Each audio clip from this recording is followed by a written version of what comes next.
संसद के दोनों सदनों की कार्यवाही पेगासस जासूसी, कृषि कानूनों और अन्य मुद्दों पर हंगामे के कारण दिन भर के लिए स्थगित। लोकसभा में फैक्टरिंग विनियमन संशोधन विधेयक 2021 और राष्ट्रीय खाद्य प्रौद्योगिकी उद्यमिता और प्रबंधन संस्थान विधेयक 2021 पारित।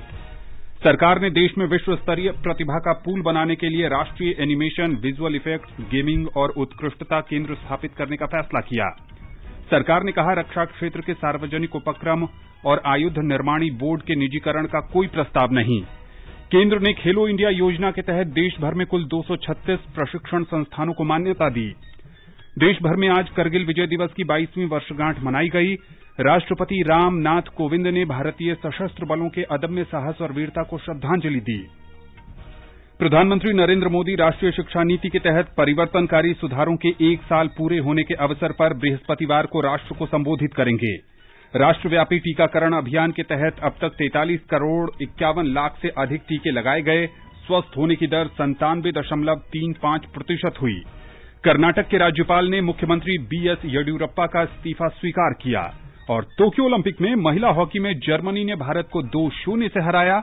ओलंपिक रजत पदक विजेता मीराबाई चानू का स्वदेश पहुंचने पर जोरदार स्वागत।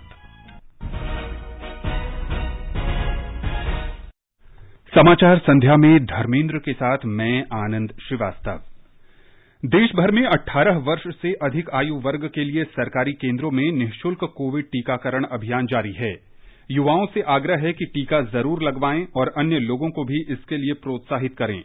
जब तक जरूरी न हो घर से बाहर न निकलें और सुरक्षा के 3 सरल उपायों का पालन करें। मास्क लगाएं, 2 गज की सुरक्षित दूरी बनाए रखें, हाथ और चेहरा साफ रखें। कोविड संबंधी जानकारी और मार्गदर्शन के लिए राष्ट्रीय हेल्पलाइन नंबर 011-2397-8046 और 1075 पर संपर्क करें। और अब समाचार विस्तार से। पेगासस जासूसी, कृषि कानूनों और अन्य मुद्दों पर आज लगातार 5वें दिन भी संसद के दोनों सदनों में व्यवधान जारी रहा। बार बार स्थगन के बाद लोकसभा और राज्यसभा की कार्यवाही दिन भर के लिए स्थगित कर दी गई। 4 बार स्थगन के बाद जब 3 बजे लोकसभा की कार्यवाही शुरू हुई तो कांग्रेस, तृणमूल कांग्रेस और डीएमके सहित विपक्ष के सदस्य इन मुद्दों पर विरोध करते हुए सदन के बीचों बीच आ गए। हंगामे के बीच सदन ने फैक्टरिंग विनियमन संशोधन अधिनियम 2021 और राष्ट्रीय खाद्य प्रौद्योगिकी उद्यमिता तथा प्रबंधन संस्थान विधेयक 2021 चर्चा के बिना ही पारित कर दिए। सुबह के समय भी कांग्रेस, डीएमके, टीएमसी, अकाली दल और अन्य दलों के सदस्यों ने कार्यवाही में बाधा डाली। राज्यसभा में भी शोर शराबा और हंगामा हुआ। 5 बार स्थगन के बाद 5 बजे सदन की कार्यवाही शुरू होते ही आरजेडी सांसद मनोज झा ने सरकार पर आरोप लगाया कि वो सदन में गतिरोध दूर करने के लिए विपक्ष से संपर्क नहीं कर रही है। सदन के नेता पीयूष गोयल ने ये आरोप खारिज करते हुए कहा कि उन्होंने सदन का कामकाज सुचारू रूप से चलाने के लिए विभिन्न राजनीतिक दलों के नेताओं से बात की थी। संसदीय कार्य मंत्री प्रहलाद जोशी ने भी यही बात कही। आसन ने शोर शराबे के बीच नौवहन के लिए समुद्री सहायता विधेयक 2021 पर चर्चा का प्रयास किया, लेकिन असफल रहा। शोर शराबा जारी रहने के कारण सदन की कार्यवाही दिन भर के लिए स्थगित कर दी गई। इससे पहले हंगामे के बीच स्त्री अशिष्ट रूपण प्रतिषेध संशोधन विधेयक 2012 को वापस ले लिया गया। सुबह सभापति एम वेंकैया नायडू ने पेगासस जासूसी, कृषि कानूनों और अन्य मुद्दों पर विपक्षी सदस्यों के स्थगन प्रस्ताव अस्वीकार कर दिए। उसके बाद कांग्रेस, टीएमसी, वामदल और अन्य सदस्य नारे लगाते हुए सदन के बीच आ गए। सभापति ने सदन की कार्यवाही में व्यवधान जारी रहने पर अप्रसन्नता व्यक्त करते हुए कहा कि इसके कारण महत्वपूर्ण मुद्दों पर चर्चा नहीं हो सकी। लोकसभा ने आज शोर शराबे के बीच फैक्टरिंग विनियमन संशोधन विधेयक 2021 और राष्ट्रीय खाद्य प्रौद्योगिकी उद्यमिता और प्रबंधन संस्थान विधेयक 2021 पारित कर दिए। वित्त मंत्री निर्मला सीतारमण ने फैक्टरिंग विनियमन संशोधन विधेयक प्रस्तुत करते हुए कहा कि सूक्ष्म, लघु और मध्यम उद्यम क्षेत्र के हित में कुछ संशोधन किए गए हैं। उन्होंने कहा कि विधेयक में फैक्टरिंग कारोबार की परिभाषा सरल बनाई गई है, जिसमें बैंक, गैर बैंकिंग वित्तीय कंपनियां या कोई अन्य कारोबारी संस्था शामिल है। वित्त मंत्री ने कहा कि एक संस्था से दूसरी संस्था को फैक्टर्स की बिक्री और खरीद की प्रक्रिया सरल बनाई गई है। उन्होंने कहा कि इस विधेयक से फैक्टरिंग कारोबार में शामिल संस्थाओं के कार्यक्षेत्र को व्यापक बनाया गया है। खाद्य प्रसंस्करण और उद्योग मंत्री पशुपति कुमार पारस ने राष्ट्रीय खाद्य प्रौद्योगिकी उद्यमिता और प्रबंधन संस्थान विधेयक पेश किया। इस विधेयक में कुंडली में राष्ट्रीय खाद्य प्रौद्योगिकी उद्यमिता और प्रबंधन संस्थान तथा तंजावुर में राष्ट्रीय खाद्य प्रसंस्करण प्रौद्योगिकी संस्थान जैसे खाद्य प्रौद्योगिकी उद्यमिता और प्रबंधन संस्थानों को राष्ट्रीय महत्व के संस्थान का दर्जा देने का प्रावधान किया गया है। दोनों विधेयक चर्चा के बिना ही पारित किए गए। सरकार ने राष्ट्रीय एनिमेशन, विजुअल इफेक्ट्स, गेमिंग और उत्कृष्टता केंद्र स्थापित करने का फैसला किया है। भारतीय और वैश्विक उद्योग की मांग पूरी करने के लिए देश में विश्व स्तरीय प्रतिभा पूल बनाने के वास्ते इस केंद्र का निर्माण बंबई के भारतीय प्रौद्योगिकी संस्थान के सहयोग से किया जाएगा। सूचना और प्रसारण मंत्री अनुराग ठाकुर ने राज्यसभा में प्रश्न के लिखित उत्तर में कहा कि एनिमेशन और वीएफएक्स क्षेत्र में कुशल श्रम शक्ति तैयार करने के लिए सत्यजीत रे फिल्म और टेलीविजन संस्थान तथा भारतीय फिल्म और टेलीविजन संस्थान एनिमेशन और वीएफएक्स में पाठ्यक्रम संचालित करते हैं। श्री ठाकुर ने कहा कि मीडिया और मनोरंजन क्षेत्र देश में सबसे बड़े और बढ़ते हुए क्षेत्रों में शामिल हैं। उन्होंने बताया कि संयुक्त रूप से ऑडियो विजुअल के निर्माण के लिए भारत की 15 देशों के साथ संधि है। केंद्र सरकार ने कहा है कि रक्षा क्षेत्र के सार्वजनिक उपक्रम और आयुध निर्माणी बोर्ड के निजीकरण का कोई प्रस्ताव नहीं है। ये जानकारी रक्षा राज्य मंत्री अजय भट्ट ने आज राज्यसभा में एक लिखित उत्तर में दी। श्री भट्ट ने यह भी कहा कि कार्यात्मक स्वायत्तता, दक्षता बढ़ाने और आयुध कारखानों में नई विकास क्षमता तथा नवाचार को उजागर करने के लिए पिछले महीने सुरक्षा पर मंत्रिमंडल समिति की बैठक में आयुध निर्माणी बोर्ड की उत्पादन इकाइयों को 7 सुरक्षा सार्वजनिक क्षेत्र के उपक्रम में बदलने की मंजूरी दी गई है। केंद्र ने खेलो इंडिया योजना के तहत देश भर में कुल 236 प्रशिक्षण संस्थानों को खेलो इंडिया एथलीटों के प्रशिक्षण के लिए मान्यता दी है। राज्यसभा में एक प्रश्न के लिखित उत्तर में खेल मंत्री अनुराग सिंह ठाकुर ने बताया कि खेलो इंडिया की पहल में राष्ट्रीय, क्षेत्रीय और राज्य की खेल प्रशिक्षण केंद्रों को समर्थन की परिकल्पना की गई है।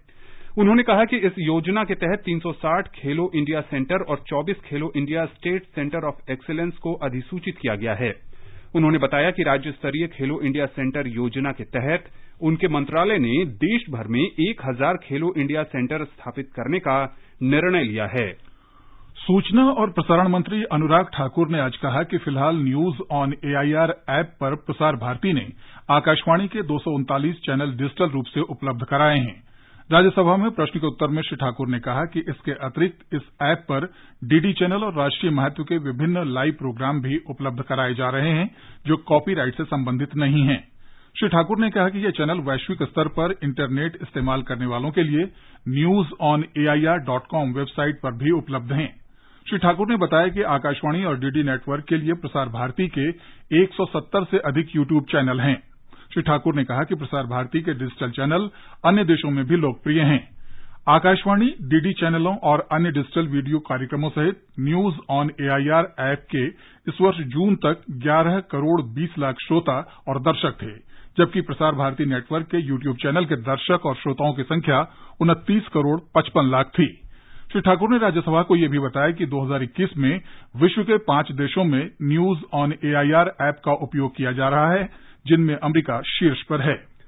राष्ट्रव्यापी टीकाकरण अभियान के तहत अब तक 43 करोड़ 51 लाख से अधिक टीके लगाए जा चुके हैं। स्वास्थ्य मंत्रालय ने कहा है कि कल 18,99,000 कोविड टीके लगाए गए। कल 35,968 मरीज स्वस्थ हुए। स्वस्थ होने की दर 97.35% हो गई। महामारी से अब तक 3 करोड़ 5 लाख लोग स्वस्थ हो चुके हैं। पिछले 24 घंटे में 39,361 नए मरीजों में संक्रमण की पुष्टि हुई। देश में कोविड के कुल 4,11,000 मरीज रह गए हैं। दैनिक संक्रमण दर 5% के नीचे 3.41% हो गई है। सरकार ने कहा है कि राज्यों, केंद्र शासित प्रदेशों और निजी अस्पतालों के पास अब भी 3 करोड़ 9 लाख से अधिक टीके उपलब्ध हैं। स्वास्थ्य मंत्रालय ने कहा है कि राज्यों और केंद्र शासित प्रदेशों को अब तक 45 करोड़ 37 लाख से अधिक टीके उपलब्ध कराए गए हैं। 59,39,000 और टीके जल्द ही मिल जाएंगे। राज्यों और केंद्र शासित प्रदेशों को टीकों की निर्बाध आपूर्ति बनाए रखने के लिए योजनाबद्ध तरीके से काम किया जा रहा है। आकाशवाणी का समाचार सेवा प्रभाग आज रात 9:30 बजे फोन इन कार्यक्रम में कोरोना जागरूकता श्रृंखला के अंतर्गत हिंदी और अंग्रेजी में एक विशेष परिचर्चा प्रसारित करेगा। ये कार्यक्रम एफएम गोल्ड और अतिरिक्त मीटरों पर सुना जा सकता है। नई दिल्ली के जीबी पंत अस्पताल के डॉक्टर संजय पांडे इस चर्चा में भाग लेंगे। श्रोता हमारे टोल फ्री नंबर 1800115767 और 011-233-14444 पर अपने सवाल पूछ सकते हैं। Twitter handle @AIR News Alerts पर #AskAIR के जरिए सवाल पोस्ट किए जा सकते हैं।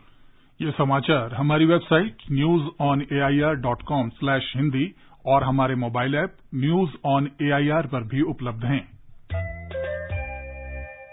चलो मिलकर एक शुरुआत करें, चलो एक फैसला आज करें, मास्क नहीं तो टोकेंगे, कोरोना को रोकेंगे, चलो एक इरादा करते हैं, चलो कुछ वादा करते हैं, मास्क नहीं तो टोकेंगे, कोरोना को रोकेंगे। समाचार संध्या में आपका फिर स्वागत है। आगे बढ़ने से पहले मुख्य समाचारों पर एक नजर। संसद के दोनों सदनों की कार्यवाही पेगासस जासूसी, कृषि कानूनों और अन्य मुद्दों पर हंगामे के कारण दिन भर के लिए स्थगित। लोकसभा में फैक्टरिंग विनियमन संशोधन विधेयक 2021 और राष्ट्रीय खाद्य प्रौद्योगिकी, उद्यमिता और प्रबंधन संस्थान विधेयक 2021 पारित। सरकार ने देश में विश्वस्तरीय प्रतिभा का पूल बनाने के लिए राष्ट्रीय एनिमेशन, विजुअल इफेक्ट्स, गेमिंग और उत्कृष्टता केंद्र स्थापित करने का फैसला किया। सरकार ने कहा, रक्षा क्षेत्र के सार्वजनिक उपक्रम और आयुध निर्माणी बोर्ड के निजीकरण का कोई प्रस्ताव नहीं। केंद्र ने खेलो इंडिया योजना के तहत देश भर में कुल 236 प्रशिक्षण संस्थानों को मान्यता दी। देश भर में आज करगिल विजय दिवस की 22वीं वर्षगांठ मनाई गई। राष्ट्रपति रामनाथ कोविंद ने भारतीय सशस्त्र बलों के अदम्य साहस और वीरता को श्रद्धांजलि दी। प्रधानमंत्री नरेंद्र मोदी राष्ट्रीय शिक्षा नीति के तहत परिवर्तनकारी सुधारों के 1 साल पूरे होने के अवसर पर बृहस्पतिवार को राष्ट्र को संबोधित करेंगे। राष्ट्रव्यापी टीकाकरण अभियान के तहत अब तक 43 करोड़ 51 लाख से अधिक टीके लगाए गए। स्वस्थ होने की दर 97.35% हुई। कर्नाटक के राज्यपाल ने मुख्यमंत्री BS येदियुरप्पा का इस्तीफा स्वीकार किया और तोक्यो ओलंपिक में महिला हॉकी में जर्मनी ने भारत को 2-0 से हराया। ओलंपिक रजत पदक विजेता मीराबाई चानू का स्वदेश पहुंचने पर जोरदार स्वागत। राष्ट्र आज करगिल विजय दिवस की 22वीं वर्षगांठ मना रहा है। आज ही 1999 में 60 दिन तक चले युद्ध के बाद भारत को विजय मिली थी। राष्ट्रपति रामनाथ कोविंद ने इस अवसर पर जम्मू कश्मीर के बारामूला में डैगर युद्ध स्मारक में शहीद सैनिकों को श्रद्धांजलि अर्पित की। हमारे संवाददाता ने बताया है कि उपराज्यपाल मनोज सिन्हा और श्रीनगर स्थित चिनार कोर के general officer commanding GOC lieutenant general DP Pande भी राष्ट्रपति के साथ थे। राष्ट्रपति रामनाथ कोविंद ने आज करगिल विजय दिवस के उपलक्ष्य पर उत्तरी कश्मीर के बारामूला में डागर युद्ध स्मारक पर सैनिकों को भावभीनी श्रद्धांजलि दी। राष्ट्रपति आज करगिल विजय दिवस की 22वीं वर्षगांठ के अवसर पर करगिल युद्ध स्मारक द्रास में भारतीय सशस्त्र बलों के अदम्य साहस और बलिदान को श्रद्धांजलि देने वाले थे, परंतु खराब मौसम के कारण उनका विमान श्रीनगर से उड़ान नहीं भर सका। इस बीच कश्मीर घाटी में आज राष्ट्रपति ने विश्व प्रसिद्ध पर्यटन स्थल गुलमर्ग का दौरा किया और वहां सेना के जवानों से बातचीत की। राष्ट्रपति कोविंद ने गुलमर्ग में हाई आल्टीट्यूड वारफेयर स्कूल का भी दौरा किया, जो युद्ध के प्रमुख संस्थानों में से एक है। कल राष्ट्रपति श्रीनगर में कश्मीर विश्वविद्यालय के 19वें वार्षिक दीक्षांत समारोह में भाग लेने और उसे संबोधित भी करने वाले हैं। आकाशवाणी समाचार के लिए श्रीनगर से मैं सुनील कौल। उपराष्ट्रपति M वेंकैया नायडू ने करगिल युद्ध के नायकों को नमन करते हुए शहीदों के सर्वोच्च बलिदान को श्रद्धांजलि अर्पित की। प्रधानमंत्री नरेंद्र मोदी ने कहा है कि करगिल युद्ध में हमारे सशस्त्र बलों की बहादुरी और धैर्य को पूरे विश्व ने देखा है। श्री मोदी ने कहा कि हमें राष्ट्र प्रथम सदैव प्रथम के मंत्र के साथ ही आगे बढ़ना होगा। आकाशवाणी से मन की बात कार्यक्रम में श्री मोदी ने करगिल के वीरों को नमन किया। जो देश के लिए तिरंगा उठाता है, उसके सम्मान में भावनाओं से भर जाना स्वाभाविक ही है। देशभक्ति की ये भावना हम सबको जोड़ती है। करगिल का युद्ध भारत की सेनाओं के शौर्य और संयम का प्रतीक है। मैं चाहूंगा कि आप करगिल की रोमांचित कर देने वाली गाथा जरूर पढ़ें। करगिल के वीरों को हम सब नमन करें। रक्षा मंत्री राजनाथ सिंह ने सुबह नई दिल्ली में राष्ट्रीय समर स्मारक पर करगिल युद्ध में वीरता से लड़ने वाले शहीद सैनिकों को श्रद्धांजलि दी। श्री सिंह ने भारतीय सेना की अदम्य वीरता और बलिदान को नमन किया। कारगिल युद्ध के महान शूरवीरों ने भारत की रक्षा का स्वर्णिम अध्याय अपने शौर्य, पराक्रम और बलिदान से लिखा है। कठिन और प्रतिकूल परिस्थितियों के बावजूद भारतीय सेना ने कारगिल में जो विजय प्राप्त की वह अपने आप में अतुलनीय है। मैं कारगिल युद्ध में वीर गति प्राप्त करने वाले सभी वीर सैनिकों के परिवारों को फिर से यह भरोसा देना चाहता हूं कि यह देश उनके बलिदान को, उनकी स्मृति को कभी नहीं भूल सकता। प्रधानमंत्री नरेंद्र मोदी 29 जुलाई को राष्ट्रीय शिक्षा नीति के तहत परिवर्तनकारी सुधारों का 1 साल पूरा होने पर राष्ट्र को संबोधित करेंगे। शिक्षा मंत्री धर्मेंद्र प्रधान ने एक ट्वीट में कहा कि राष्ट्रीय शिक्षा नीति 2020 सीखने के तौर तरीकों को बदलने, शिक्षा को समग्र बनाने तथा आत्मनिर्भर भारत के लिए मजबूत आधारशिला रखने की मार्गदर्शक है। प्रधानमंत्री नरेंद्र मोदी ने आज कहा कि माई गॉव प्रतिभागी शासन और देश की युवा शक्ति की आवाज बनने का प्रभावी उदाहरण है। माई गॉव के 7 वर्ष पूरे होने के अवसर पर श्री मोदी ने सभी स्वयंसेवकों और उन लोगों की सराहना की जिन्होंने इस प्लेटफॉर्म को समृद्ध बनाने में योगदान दिया। केंद्र सरकार ने मसूर दाल पर आयात शुल्क घटाकर 0 कर दिया है। सरकार ने मसूर पर उपकर को भी 20% से घटाकर 10% कर दिया है। इस कदम से घरेलू आपूर्ति को बढ़ावा मिलेगा और इसकी कीमतों में बढ़ोतरी पर रोक लगेगी। वित्त मंत्री निर्मला सीतारमण ने इस संबंध में एक अधिसूचना संसद के दोनों सदनों में पेश की। घटा हुआ सीमा शुल्क और उपकर कल से लागू हो जाएंगे। विज्ञान और प्रौद्योगिकी मंत्रालय पूर्वोत्तर में अपनी तरह का पहला उत्कृष्टता केंद्र स्थापित करेगा। जैव प्रौद्योगिकी विभाग ने उत्कृष्टता केंद्र के रूप में जैव संसाधन और सतत विकास केंद्र स्थापित करने की महत्वाकांक्षी परियोजना को स्वीकृति दी है। शीघ्र ही इसका औपचारिक उद्घाटन किया जाएगा। ये परियोजना अरुणाचल प्रदेश के पापुम पारे जिले के किमीन में बनाई गई है। नए भवन और अन्य बुनियादी ढांचे का निर्माण कार्य संपन्न हो गया है। उत्तराखंड से कृषि उपज के निर्यात को बड़ा प्रोत्साहन देते हुए आज संयुक्त अरब अमारात के लिए सब्जियों की पहली खेप भेजी गई। इसमें करी पत्ता, भिंडी, नाशपाती और करेला शामिल है, जो हरिद्वार के किसानों से खरीदे गए। कर्नाटक के राज्यपाल थावरचंद गहलोत ने मुख्यमंत्री बीएस येदियुरप्पा का त्यागपत्र स्वीकार कर लिया है। नया मुख्यमंत्री नियुक्त होने तक श्री येदियुरप्पा को कार्य करने को कहा गया है। 2 वर्ष का कार्यकाल पूरा होने के अवसर पर आयोजित साधना समावेश के दौरान श्री येदियुरप्पा ने आज भावुक भाषण में त्यागपत्र की घोषणा की। एक रिपोर्ट। कर्नाटका बीजेपी के सबसे बड़े नेता जिन्होंने पार्टी को आगे लाने में महत्वपूर्ण योगदान दिया, आज चौथी बार अपनी अवधि को पूर्ण करने के पहले ही इस्तीफा दे दिया। 2007 में बीजेपी के 79 विधायकों की मदद से उन्होंने दक्षिण भारत का पहला बीजेपी सरकार बनाया था, मगर जेडीएस समर्थन न देने की वजह से उन्हें इस्तीफा देना पड़ा।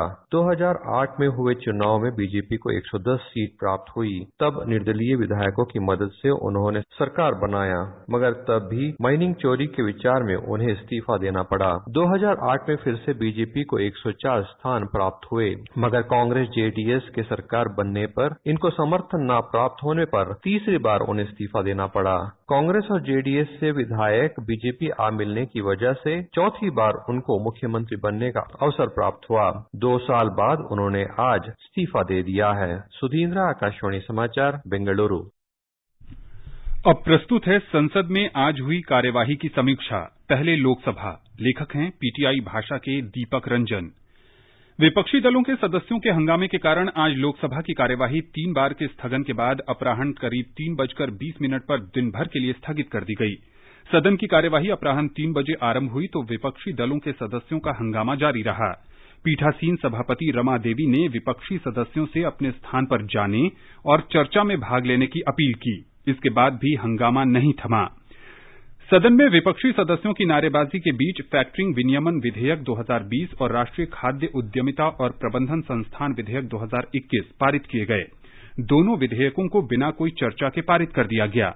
इससे पहले हंगामे के बीच ही वित्त मंत्री निर्मला सीतारामन ने दिवाला और शोधन अक्षमता संहिता संशोधन विधेयक 2021 पेश किया और मसूर दाल पर आयात शुल्क घटाकर 0 करने तथा मसूर की दाल पर कृषि बुनियादी ढांचा विकास उपकर को भी आधा कर 10% करने संबंधी अधिसूचना को पेश किया। शोर शराबे के बीच ही वित्त मंत्री निर्मला सीतारामन ने दिवाला एवं शोधन अक्षमता संहिता संशोधन विधेयक पेश किया, जो इससे संबंधित अध्यादेश का स्थान लेगा। दिवाला एवं शोधन अक्षमता संहिता संशोधन अध्यादेश 2021 4 अप्रैल 2021 से प्रभावी हो गया था। इसके तहत छोटे और मझोले इकाई के तहत आने वाले कर्जदार कारोबारियों को पहले से तैयार व्यवस्था के तहत दिवाला निपटान प्रक्रिया की सुविधा मिल गई है। विपक्षी सदस्यों के शोर शराबे के बीच लोकसभा ने आज फैक्टरिंग विनियमन संशोधन विधेयक 2020 को मंजूरी दे दी, जिसमें सूक्ष्म, लघु और मध्यम उपक्रमों को ऋण सुविधा प्राप्त करने के लिए अतिरिक्त रास्ते सुलभ कराने का प्रस्ताव किया गया है। लोकसभा में विधेयक को सदन में पारित करने की अपील करते हुए वित्त मंत्री निर्मला सीतारामन ने कहा कि 2011 के कानून में सरकार कुछ संशोधन कर रही है। यूके सिन्हा समिति की सिफारिशों के आधार पर विधेयक में 3 संशोधन लाए गए हैं। उन्होंने कहा कि 14 सितंबर 2020 में इस विधेयक को पेश किया गया था। 24 सितंबर को इसे स्थायी समिति को भेजा जाएगा। स्थायी समिति की सभी सिफारिशों को स्वीकार कर लिया गया है। वित्त मंत्री ने सदस्यों से कहा कि एमएसएमई को इससे लाभ मिलेगा। उन्होंने इस संशोधन विधेयक को पारित करने की अपील की। शोर शराबे के बीच ही निचले सदन ने फैक्टरिंग विनियमन संशोधन विधेयक 2020 को मंजूरी दे दी। लोकसभा में विपक्षी दलों के सदस्यों के हंगामे के बीच राष्ट्रीय खाद्य उद्यमिता और प्रबंध संस्थान विधेयक 2021 पारित कर दिया गया। इसे खाद्य मंत्री पशुपति कुमार पारस ने पेश किया था। आज सुबह निचले सदन की कार्यवाही शुरू होने पर लोकसभा अध्यक्ष ओम बिड़ला ने करगिल विजय दिवस पर वीर सैनिकों का स्मरण किया। सदन में सदस्यों ने कुछ पल मौन रखकर मातृभूमि की रक्षा के लिए सर्वोच्च बलिदान देने वाले सैनिकों के प्रति सम्मान प्रकट किया। अध्यक्ष बिड़ला ने ओलंपिक में महिलाओं की 49 किलोग्राम वर्ग भारोत्तोलन स्पर्धा में रजत पदक जीतने वाली मीराबाई चानू की उपलब्धि का जिक्र किया और सदन तथा अपनी ओर से उन्हें बधाई दी। अब प्रस्तुत है राज्यसभा में आज हुई कार्यवाही की समीक्षा। लेखक हैं पीटीआई भाषा के माधव चतुर्वेदी। राज्यसभा में पेगासस जासूसी विवाद और केंद्र सरकार के 3 कृषि कानूनों सहित अलग अलग मुद्दों पर विभिन्न विपक्षी दलों के सदस्यों के हंगामे के कारण आज बैठक बार बार बाधित हुई। कोई अन्य महत्वपूर्ण विधायी कामकाज भी नहीं हो सका। सरकार की कोशिश थी कि नौचालन के लिए सामुद्रिक सहायता विधेयक पर चर्चा पूरी कर उसे सदन से पारित करा लिया जाए, लेकिन हंगामे के कारण इस पर चर्चा बाधित रही। इससे पहले हंगामे की वजह से उच्च सदन में आज भी शून्यकाल नहीं हो पाया। बैठक शुरू होने पर आवश्यक दस्तावेज सदन के पटल पर रखवाने के बाद सभापति एम वेंकैया नायडू ने शून्यकाल के तहत भाजपा सदस्य सुशील कुमार मोदी का नाम पुकारा और उनसे अपना मुद्दा उठाने के लिए कहा। लेकिन इसी बीच कुछ विपक्षी दलों के सदस्यों ने अलग अलग मुद्दों को लेकर दिए गए अपने नोटिसों का जिक्र किया। सभापति वेंकैया नायडू ने कहा कि उन्हें नियम 267 के तहत कामकाज स्थगित कर कुछ मुद्दों पर चर्चा के लिए कांग्रेस के मल्लिकार्जुन खड़गे, द्रमुक के तिरुचि शिवा, तृणमूल कांग्रेस के सुखेंदु शेखर राय सहित कुछ सदस्यों के नोटिस मिले हैं, लेकिन उन्होंने इन नोटिसों को मंजूरी नहीं दी है। नायडू ने कहा कि आज शून्यकाल के तहत अलग अलग मुद्दे उठाने के लिए उन्हें 12 सदस्यों से नोटिस प्राप्त हुए हैं और विशेष उल्लेख भी हैं। इसके अलावा अन्य कामकाज भी होना है। इस बीच विपक्षी सदस्यों ने अपनी मांगों को लेकर हंगामा शुरू कर दिया। सभापति ने कहा कि इस तरह सदन की कार्यवाही बाधित करना ठीक नहीं है। उन्होंने कहा कि शून्यकाल के तहत सदस्यों ने महंगाई, कोविड महामारी, पेट्रोल डीजल की कीमत में वृद्धि, कावेरी जल विवाद, बेरोजगारी, प्रेस की स्वतंत्रता, उच्च शिक्षा के लिए विद्यार्थियों को होने वाली परेशानियां और दक्षिण अफ्रीका में भारतीयों की जान लेने जैसे महत्वपूर्ण मुद्दे उठाने के लिए नोटिस दिए हैं, लेकिन उन्हें अपनी बात रखने का अवसर नहीं मिल पा रहा है। हंगामा कर रहे सदस्यों को शांत करने का प्रयास कर रहे सभापति ने कहा कि शून्यकाल और विशेष उल्लेख के जरिए जनहित से जुड़े महत्वपूर्ण मुद्दों को उठाने की अनुमति दी जाती है, लेकिन सदन में कामकाज नहीं हो पाने के कारण सदस्यों को अवसर नहीं मिल पा रहा है। सभापति ने सदस्यों को शांत रहने और शून्यकाल चलने देने की अपील की, लेकिन सदन में व्यवस्था बनते न देख उन्होंने 11:08 पर ही बैठक दोपहर 12 बजे तक के लिए स्थगित कर दी। सुबह सदन की बैठक शुरू होने पर करगिल विजय दिवस की 22वीं वर्षगांठ पर पाकिस्तान के साथ हुए इस युद्ध में शहीद हुए जवानों को श्रद्धांजलि दी गई। साथ ही उच्च सदन ने टोक्यो ओलंपिक में 49 किलोग्राम भार वर्ग में रजत पदक जीतने वाली भारोत्तोलक मीराबाई चानू को बधाई दी और उनके उज्जवल भविष्य की कामना की। अभी आप संसद में हुई आज की कार्यवाही की समीक्षा सुन रहे थे। ये समाचार आकाशवाणी से प्रसारित किए जा रहे हैं। ताजा समाचार जानने के लिए आप हमारे Twitter handle @AIR News Hindi को फॉलो कर सकते हैं।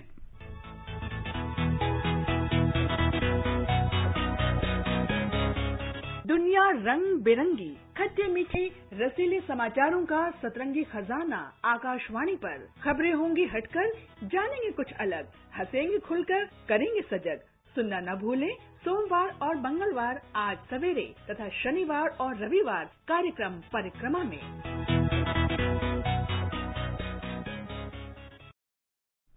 ये आकाशवाणी है। टोक्यो ओलंपिक के चौथे दिन टेबल टेनिस में पुरुष सिंगल्स में भारत के अचंत शरद कमल ने तीसरे दौर में जगह बना ली है। वहीं महिला हॉकी में पूल ए में जर्मनी ने भारत को 2-0 से हरा दिया है। आज दिन भर हुई अन्य स्पर्धाओं पर एक रिपोर्ट। टोक्यो ओलंपिक में भारत के लिए आज का दिन मिला जुला रहा। टेबल टेनिस में पुरुष सिंगल्स में भारत के शरद कमल ने तीसरे दौर में जगह बना ली। दूसरे दौर में शरद ने पुर्तगाल के टियागो अपोलोनिया को 4-3 से पराजित किया। वहीं मनिका बत्रा तीसरे दौर में हार कर बाहर हो गई। एक अन्य मुकाबले में सुतीर्था मुखर्जी को दूसरे दौर में हार का सामना करना पड़ा। इस हार के साथ ही ओलंपिक में भारत की ओर से टेबल टेनिस में महिलाओं की चुनौती समाप्त हो गई है। तलवारबाजी के पहले मुकाबले में जीत दर्ज करने वाली भारतीय खिलाड़ी सीए भवानी को अगले दौर में हार का सामना करना पड़ा। भवानी को दुनिया की चौथी वरीयता प्राप्त फ्रांस की मानोन ब्रूनेट ने शिकस्त दी। हालांकि इससे पहले भवानी ने ट्यूनीशिया की बेन अजीजी नादिया को हराकर अपना पहला मुकाबला जीता था। बैडमिंटन में पुरुष सिंगल्स में बी साई प्रणीत नॉकआउट के लिए क्वालिफाई नहीं कर सके। प्रणीत को इजराइल के मिशा जिल्दरमैन ने पराजित किया। वहीं पुरुष डबल्स में सात्विक साईराज, रैंकी रेड्डी और चिराग शेट्टी की जोड़ी को भी हार का सामना करना पड़ा। नौकायन में सेलिंग की लेजर स्टैंडर्ड रेस 2 स्पर्धा में भारतीय खिलाड़ी विष्णु सर्वानन 20वें स्थान पर गए। तीरंदाजी में भारतीय टीम ने कजाकिस्तान को हराकर क्वार्टर फाइनल में जगह बनाई थी, लेकिन क्वार्टर फाइनल में अतनु दास, तरुणदीप राय और प्रवीण जाधव की टीम को कोरिया ने 6-0 से पराजित किया। इस हार के बाद पुरुष तीरंदाजी टीम इवेंट में भारत की चुनौती समाप्त हो गई। निशानेबाजी में मिराज अहमद खान और अंगदवीर सिंह बाजवा पुरुष स्कीट स्पर्धा में क्वालिफाई करने से चूक गए हैं। टेनिस में सुमित नगल को रूस के डेनियल मेदवेदेव ने 6-2, 6-1 से पराजित किया। नवीन सक्सेना, स्पोर्ट्स डेस्क। आकाशवाणी समाचार के ओलंपिक क्विज में देश के कोने कोने से श्रोता हिस्सा ले रहे हैं। कल के सवाल के विजेता हैं पंजाब के लुधियाना के डॉक्टर राकेश कुमार गर्ग। राकेश को आकाशवाणी समाचार की पूरी टीम की ओर से ढेर सारी बधाई। आकाशवाणी से बातचीत में राकेश ने बताया, Feeling very happy to win today's Olympic quiz. I am a regular listener of All India Radio. Radio में टीवी की तरह की जगह बैठना नहीं पड़ता और आप रेडियो सुनते सुनते और भी आप काम कर सकते हैं। बहुत अच्छे अच्छे प्रोग्राम्स आते हैं ऑल इंडिया रेडियो पर और उन्हीं में से एक स्पोर्ट्स कैन भी है। It's a very informative programme and I wish all players to win medals and make the country proud. Tokyo Olympic 2020 में भारत को पहला पदक दिलाने वाली भारोत्तोलक मीराबाई चानू आज स्वदेश लौट आई हैं। दिल्ली एयरपोर्ट पर मीराबाई का जोरदार स्वागत किया गया और उन्हें गार्ड ऑफ ऑनर भी दिया गया। उन्होंने देश भर से मिल रहे बधाइयों के लिए देशवासियों का आभार व्यक्त किया। पूरा दिल से मेहनत किया, इतना हार्ड वर्क किया था। ये 5 साल हमने पूरा सेक्रीफाइस करके हमने ये टोक्यो ओलंपिक में एक मेडल लेने के लिए हमने बहुत ही मेहनत की। मैं थोड़ा सा नर्वस भी और प्रेशर भी थी कि पूरा भारतवासी को मेरे ऊपर होप रखी थी, उन्होंने मीराबाई मेडल लेके आएगी, तो उस सब चीजों को लेके मुझे थोड़ा सा टेंशन भी होता, पर मैंने पूरा मन से मैंने कॉम्पिटिशन किया। मणिपुर सरकार की तरफ से मीरा को 1 करोड़ रुपए की इनाम राशि दी जाएगी। साथ ही उन्हें सरकारी नौकरी भी दी जाएगी। अंत में मुख्य समाचार एक बार फिर। संसद के दोनों सदनों की कार्यवाही पेगासस जासूसी, कृषि कानूनों और अन्य मुद्दों पर हंगामे के कारण दिन भर के लिए स्थगित। लोकसभा में फैक्टरिंग विनियमन संशोधन विधेयक 2021 और राष्ट्रीय खाद्य प्रौद्योगिकी उद्यमिता और प्रबंधन संस्थान विधेयक 2021 पारित। सरकार ने देश में विश्व स्तरीय प्रतिभा का पूल बनाने के लिए राष्ट्रीय एनिमेशन, विजुअल इफेक्ट्स, गेमिंग और उत्कृष्टता केंद्र स्थापित करने का फैसला किया। सरकार ने कहा, रक्षा क्षेत्र के सार्वजनिक उपक्रम और आयुध निर्माणी बोर्ड के निजीकरण का कोई प्रस्ताव नहीं। केंद्र ने खेलो इंडिया योजना के तहत देश भर में कुल 236 प्रशिक्षण संस्थानों को मान्यता दी। देश भर में आज करगिल विजय दिवस की 22वीं वर्षगांठ मनाई गई। राष्ट्रपति रामनाथ कोविंद ने भारतीय सशस्त्र बलों के अदम्य साहस और वीरता को श्रद्धांजलि दी। प्रधानमंत्री नरेंद्र मोदी राष्ट्रीय शिक्षा नीति के तहत परिवर्तनकारी सुधारों के 1 साल पूरा होने के अवसर पर बृहस्पतिवार को राष्ट्र को संबोधित करेंगे। राष्ट्रव्यापी टीकाकरण अभियान के तहत अब तक 43 करोड़ 51 लाख से अधिक टीके लगाए गए। स्वस्थ होने की दर 97.35% हुई। कर्नाटक के राज्यपाल ने मुख्यमंत्री बीएस येडियुरप्पा का इस्तीफा स्वीकार किया और टोक्यो ओलंपिक में महिला हॉकी में जर्मनी ने भारत को 2-0 से हराया। ओलंपिक रजत पदक विजेता मीराबाई चानू का स्वदेश पहुंचने पर जोरदार स्वागत। इसके साथ ही समाचार संध्या का ये अंक समाप्त हुआ। नमस्कार।